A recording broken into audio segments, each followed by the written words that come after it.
Hey everyone, I'm Ross Chastain, and welcome back to the studio at the farm for episode 4 of Asphalt, presented by LEVRACK and powered by Ag America Media. Today, we're going to recap the Las Vegas and Homestead race weekends, plus take you on a trip down to Alvin, Texas, where I got to take a tour of Froberg's farm just outside of Houston.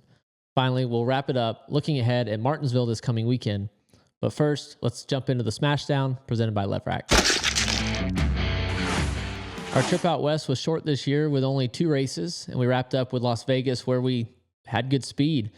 I thought we had a shot with the one car. We took 2 tires a couple of times to cycle ourselves forward and could hold the track position relatively well. And ultimately, I actually pitted without being called to pit road. It was kind of a weird deal. We were right at the edge of the final fuel window, and the Chevys around me were pitting. So I followed the 5 and 24 down, and my crew had no idea why I was on pit road. So they just put 4 tires on and filled it up with gas and let me go back out. And it almost accidentally worked. If it would have went green to the end, we think we would have had a really good shot to win. But ultimately, the 4 loses a tire late, have that late caution, and we had to put scuff rights on. But I was able to push my teammate, and the 99 had a really good shot to win. So that was really cool. Y'all have seen it. When teammates are both fast, it's going to mean good things. So the 1 in 99 tend to run together a lot more this year than we have in the past, and that's good for me. I need that. Now, my biggest competition is my teammate, but still, good start for a high bank, downforce 1.5 miles to get the year going. Then after that, I came home to Mooresville and spent a couple days here, and then I took back off to Dallas and actually got to fish in the Bassmaster Celebrity Pro-Am. So that was a really cool experience. That's my second year doing that. And I got to do it this year with Rick Clunn, a icon. I'm not big into bass fishing, honestly, but that's a name that I knew of. And so to fish with Logan Parks last year, new guy, rookie on the tour, relatively young, similar to me, and now Rick, an icon. Like, he made bass fishing cool a long time ago, 4-time classic winner. That was a really cool experience. I put my 3 fish in the boat.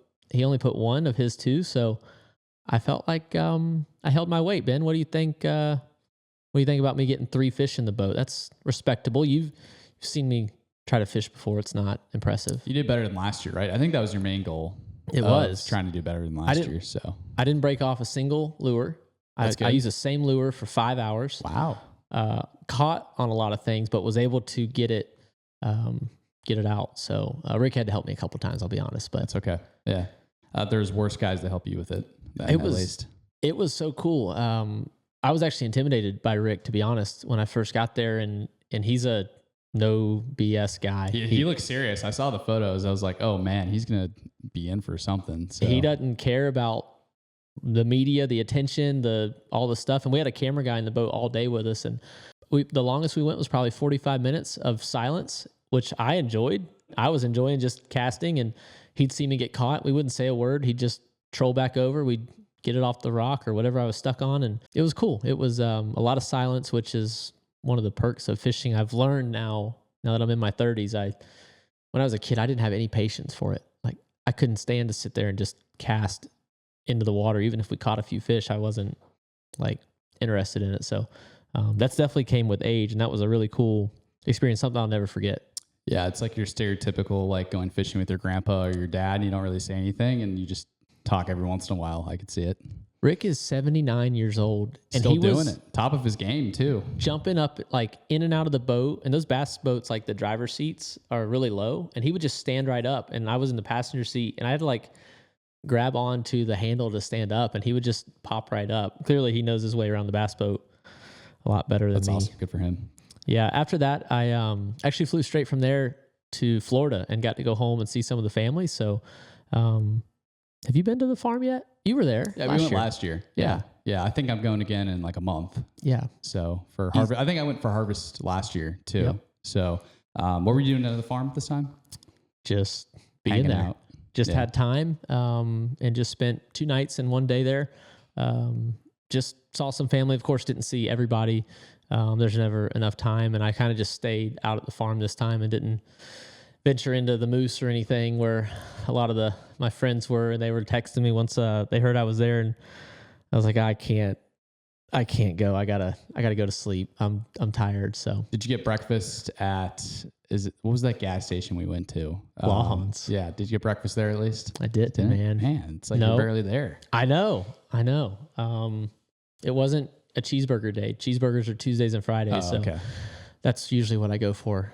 But I could have got the biscuits and gravy, which I always get. But no, I stayed out at the farm, low key, and just caught up with some family there. And it's actually Florida watermelons have started harvesting. So we haven't at our farm. We're about a little less than a month away, but south of us in Immokalee and near LaBelle, two of our farmers with GID, the Stewarts, and the Singletaries with Bayshore Farms have started pulling them out of the field. So Florida watermelon season's here. It's they'll be coming to grocery stores. It was exciting to be there right ahead of it. They were starting actually on Friday. I had to leave early Friday morning, but first watermelons came out the day we were running the truck race in Homestead. And that's, how far is that from Homestead, your neck of the woods? We're 3 hours. 3 hours. Okay. Did you drive from there or did you fly? Yeah, David and I drove over. So That's right. David went with me. And, Shout out David. Yeah, Big Dave. We got up early Friday morning and took off, and we hit a Kubota appearance over in Homestead with Florida Coast and saw those folks. So before corporate Kubota was really interested in sponsoring us, we met Florida Coast Equipment and that group first, and that's how we built the relationship, was with their dealer network with Trackhouse, and then it grew into a nationwide national campaign. So that's been cool to stay close with them and still see their dealerships. They do it top notch over there. Then Friday night we had the truck race. That was a lot of fun. Man, the Nice truck was fast.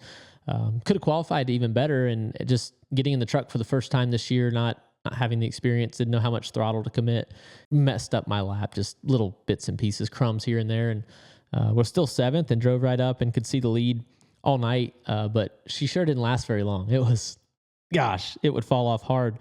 And what's crazy is Wally, my crew chief, would keep taking air out of the tires, and we just kept going faster on the short run and then still falling off. So we're still kind of a little confused about that. Yeah, it seems like Caden, your teammate, kind of had the opposite. I feel like him and Phil wouldn't really fire off that well, and then 15 laps into run, he'd just start clicking them off. He was really fast too.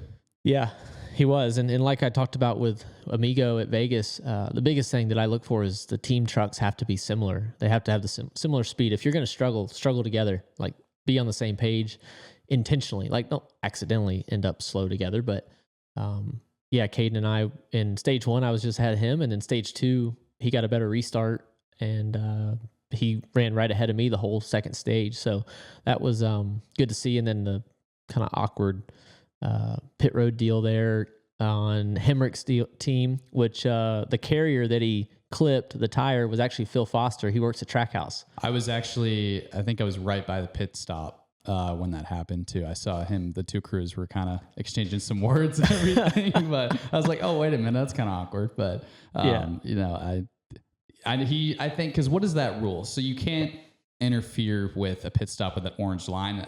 Did they put that in last year? Is that right? A couple years ago, I think, or recently. Yeah. But that's a reference mark. There's an orange box and then an orange diagonal line that NASCAR references. And he was over it. And Phil had to come around Hemrick's right front. So I don't really blame either of them, except Caden's the one driving. And as a driver, I say just go wider. So he had more room to go around. It just slows your stop down. So Caden's trying to get everything he can, but he'll learn and know, and I've done it. You just have to go around those guys.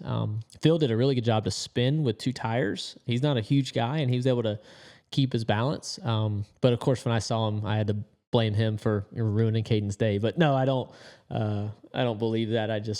Caden's got to go a little wider, and that rule's there for a reason. We've had guys pinch our guys, but on the one car, like they'll get out of the way. Like it's just how it's worked out. They've gotten out of the way and not been hit, not been clipped. And so there's no penalties most of the time. So I don't know. I feel like it's a black and white rule. Like there's an orange line. If you're over it and there's a car in the box, you're penalized. I go around the line as much as I can, and watch this week, I'll accidentally get over it. But it's pretty scary, honestly, to think about guys and their careers and their lives out there, and we're doing 60 mile an hour on pit road, 50 mile an hour, these different tracks, these different speeds. But these race cars don't stop very well, and they don't turn right very well. So when we're turning in our boxes, we're trying to get the most angle out of it, so we're not having to turn back right. So, but yeah, great night. Al Neese was there. Neese all over the truck. Neese equipment with his water and fuel lube trucks. So a lot of fun to be back with Neese, my first race of the year, and then to have the speed drive up to the lead. We can work on the long run. The hardest part of racing is just going fast, and we clearly both had that. And Matt was close with us. I think he had some radio issues, so it was really hard for him to restart. And if they put a complete weekend together, the 42 can be right there with us too. Yeah, for sure. Anything in the Cup race you want to talk about, or should we just move right on? Gosh, man, I'm still trying to finish the race.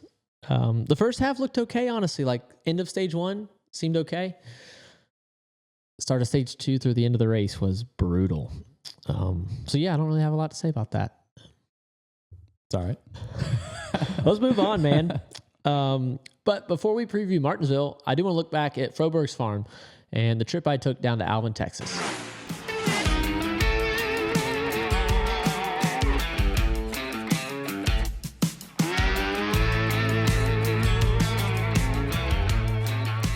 Hey guys, we're here today in Alvin, Texas with Tyler Froberg of Froberg Farms, and you're going to show us around this strawberry operation I've been hearing all about, man. That's right. First of all, thank you for having us out. Yeah, I'm glad you're here. Yeah, we wanted to come see what y'all have going on here. Beautiful piece of property. Thank you, that means a lot. We're right here in Alvin, Texas. So we talk about strawberries. Strawberries are our biggest crop, but we're completely diversified. We grow a multitude of crops. Strawberries being the largest one, but we grow everything from corn, grapes, different mixed greens and vegetables. We raise broilers and laying hens. We raise pork, and we raise Christmas trees. So we do a lot of different stuff, and we do it all direct to consumer right here at the farm. Right here. Christmas trees, is that a common thing down here in the area? Not at all. Okay. Not at all, but because we are direct to consumer, we focus on opportunities for our customers to come to the farm and experience the farm life. And so, for example, our Christmas trees are cut your own Christmas trees. So you get to come out, grab a saw, get dusty and carry the tree back in from the field, and get to pick your own strawberries, get to run through a corn maze, get to do all the fun stuff. How many times does family come back in after a little while, hey, we need some help? So it's actually funny you say that. On our map, we have to put, do not call 911. Yeah. Please call the store at this number and someone will come rescue you. It's a blast though, man. It's a blast. We're in Brazoria County, which is right on the coast of Texas. Best place in the world to live, to raise a family, and that's what we're all about here at the farm. We tailor to families. We tailor to families coming out, getting up close and personal with their food, experiencing farm life, and just having a good time. How long has your family been here? So we've been in Alvin, Texas, raising strawberries for 128 years. I'm the 5th generation. This same piece of property? Not this same piece of ground. So my great-great-grandfather started farming on the other side of Alvin and did various things from feeding berries to a cannery to shipping them to Illinois in ice rail cars. And then my great-grandfather bought this place in 1936. And through various trials and tribulations and an army draft, started letting people pick their own strawberries in 1942. So way before Instagram and pick your own was cool. Yeah. And then my grandpa had various ventures from being a professional wrestler to being a strawberry farmer, and started having a fruit stand and allowing people to come and buy things more than just strawberries. And we just expanded. Every generation expanded and expanded more to where we are today. Okay, we'll have to come back to that wrestling stuff. Yeah, we're going to come back to that. But so this piece of dirt has seen y'all here for a long time. Yeah, this piece of ground itself has seen us for 4 generations. Yeah. Where you're standing right now was strawberries for almost 78 years, until we realized that having a gathering place for our customers creates more value and adds value to the rest of the crops, right? If they'll come out here and they can spend time with their family under the trees, they'll pick more strawberries. So the challenge is how we got to where we are today. That tree, any idea how old it is? I know exactly how old it is, because in 1936, my great-grandfather plowed it over as a sapling. And he said, this is a strawberry field. There shouldn't be an oak tree in it. Right. So he plowed it over in 1936. In 1937, it came back. And he said, I gotta get rid of this tree. So he plowed it over again. Finally in 1938 said, forget about it. And all these years later, now it had 80 years of fertilizer and irrigation because we all farmed around it until we made it a gathering place. So it looks much larger than it actually is, but it's on our logo. It's kind of what we're known for. It's the place where people break bread together when they come to the farm, and you don't get the true experience of the farm until you're shaded by this tree. So we're standing out here in the sun. Can we go pick some strawberries? And man, let's do it. I just have one question. Are you driving or am I driving? It depends on what we're driving.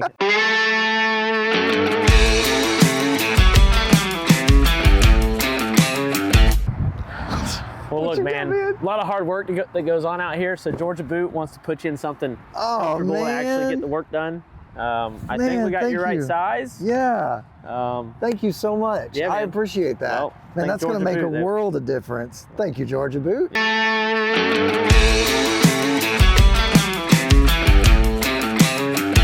Tyler, I'll be back in a little bit, okay? Go actually get some work done.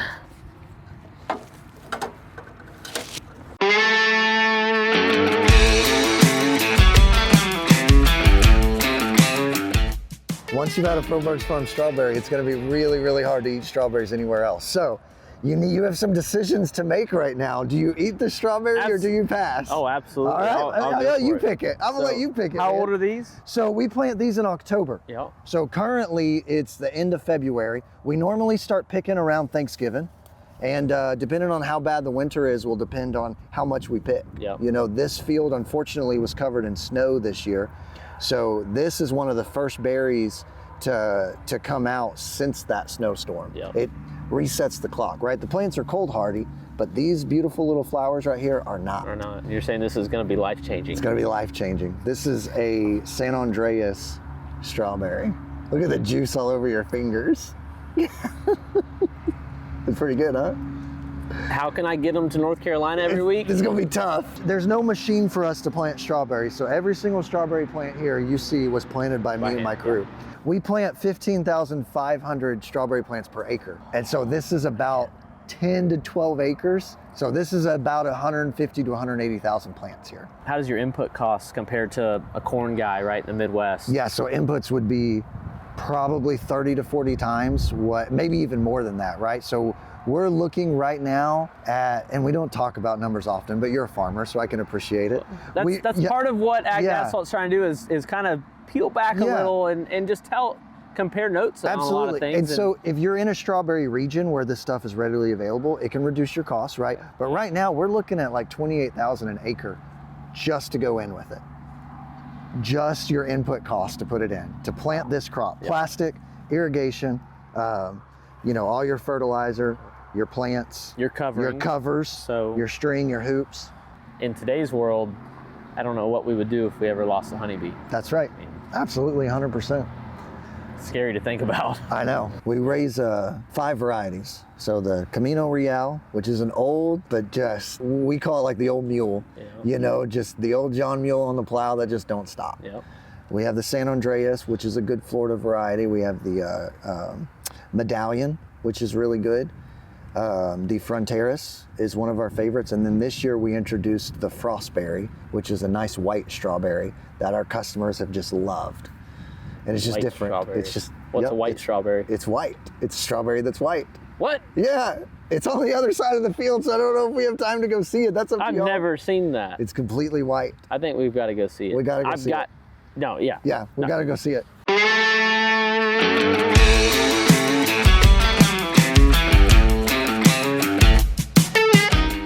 All right, man, I'm hearing about these white strawberries. What's their real name?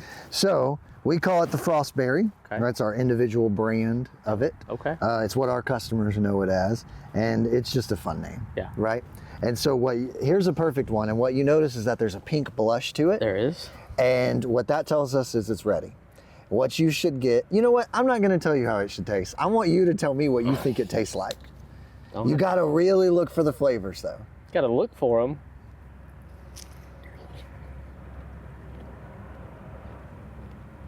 Okay, I'm looking. Yeah? What do you think? It's not as, that first bite's not as strong as a red, I guess. No. So some people say pineapple, some people say orange, some people say grape, that it doesn't taste like a strawberry, that it tastes like something different. I've had a similar experience with a yellow watermelon because the color is just different than what I'm used to. So my mind doesn't know what I'm holding. I think I'll let them take the Frostberries and I'll stick with the red. Well, all joking aside, there's a lot of work that goes into this. This is your life's work, right? This farm. Why do you do it? It's a tireless and endless job. That's a good question. I mean, the first thing is the good book says we should work hard and we should give all the glory to God, and so that's what we do. And then I would say the second reason is like the ground. This is more philosophical, I guess, but the ground has so much power in it, and to be able to be here, to know that my uncle's generation worked this ground, my grandpa's generation worked this ground, my great-grandfather's generation worked this ground, and my boys will work this ground. That holds so much power, and it's like a fuel. It's like we can't stop. We have to keep doing this to feed our community, to contribute to society, to just to keep the ground going. There's just so much power in it. Of that. That's what makes it not feel like work. We might work hard, but we've never truly worked a day in our life. And I know that it's an old saying, but when you feel it, when you feel it, oh my gosh, it's different.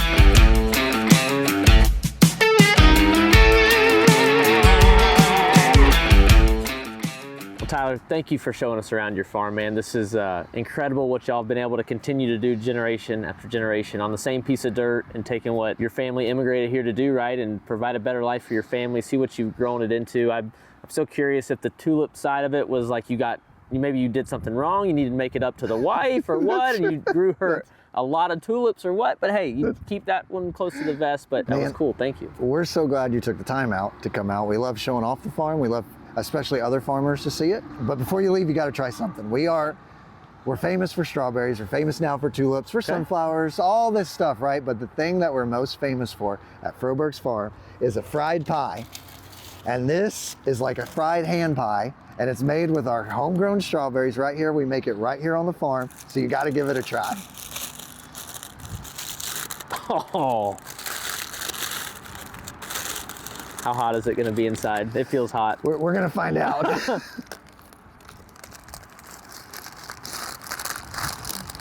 One bite, everybody knows the rules, right? That's right, one bite, everybody knows the rules. Oh, man. That's good. Good? Oh. So this is Ag to Asphalt with Ross Chastain and Tyler Froberg. Thanks for coming out to Froberg's farm, and we'll see you on the next one. I got it for you, buddy. Don't worry. A big thank you to Tyler and everybody at Froberg's farm, as well as LEVRACK, Georgia Boot, and Kubota. Now let's set the table for Martinsville this coming weekend. So this weekend at Martinsville, we've got a new sponsor for me and the one car, Choice Hotels, Choice Privileges. Awesome scheme with some orange, black, and gray. I hope it looks as good on track as it does in the renderings and sitting in the shop on the white floor, which I think the concrete, which as weird as that is, will actually brighten it up and bring out the design of the car, which is unique. But happy to carry their colors and tell their story on the one car. They've been primarily a 99 sponsor, so part of the Trackhouse mentality is to keep it all in the house and spread it around. So it's my turn, and I'm excited about it. My suit is not as colorful as Daniel's, though, so is something opposite of my Kubota suit, which is like all orange. This one's got a little more subtleness to it. But once we get on track, some things about Martinsville, I tend to struggle with creating like too much shape on entry, which seems like you would want to arc out the corner as much as you can and then turn in. The corners are so sharp, but I usually can do it for a few laps, and then I start getting loose in and sliding the rear tires, and then I get doubled over tight and then snap loose on exit. So with the one car, that's primarily what we've struggled with. So we're working on it. Was in the sim yesterday. We'll be in it again tomorrow. Going into this weekend, trying to figure out what rewards my driving style, because we haven't quite hit it yet. Obviously, y'all have seen my desperate attempts to pass cars here with the Hail Melon. I can't go to Martinsville and not mention it. We do have that wall, the center section of turns 3 and 4 in our possession. We're working on building out something. So down the road, nothing right now, but you'll see stuff about that, and it's sometime later this year.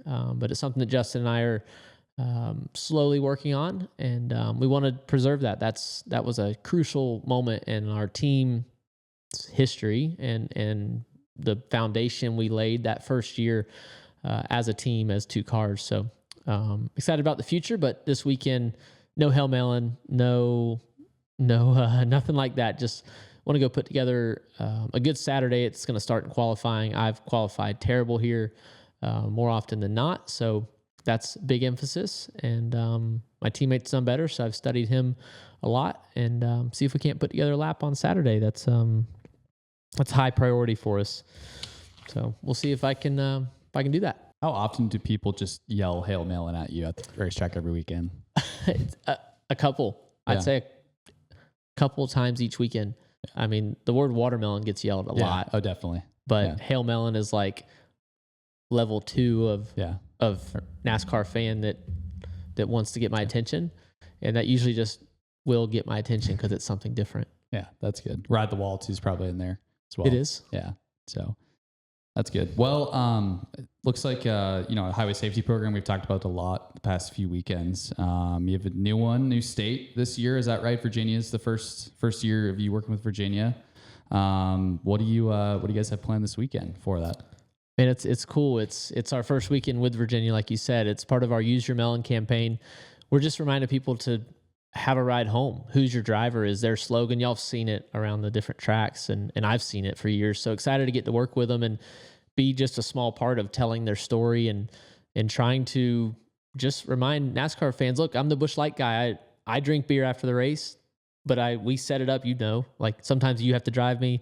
Sometimes Philip, like different people, I set it up. Everybody knows, like if they see me crack open a Busch Light after the race, somebody else is driving me either to the airport or from Martinsville, just driving me home. So that's all we're asking race fans to do. We want you to have a good time. And the Virginia Department of Motor Vehicles just wants you to have a plan and have a driver to get you home from the race. So I have seen this messaging a lot over the years, but it's finally our turn with Use Your Melon to be a part of it. All right, everybody, that's going to do it for this week's episode of Ag Asphalt, presented by LEVRACK and powered by Ag America Media.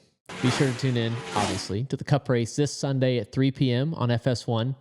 And if you're coming to the track, if you come early, at 11 o'clock, I'll be out at our merch hauler, signing autographs and slinging merch. And right after 11:30 to 12, I'm going to jump over to the Who's Your Driver booth and remind y'all, if you're going to have a frosty Busch Light, to have a ride home, have a plan, and use your melon. So that'll do it for this episode. Be sure to subscribe to the Like a Farmer on YouTube. New episodes are going to drop every other Thursday. Leave a rating on Apple Podcasts and Spotify, and we'll see you in the next episode.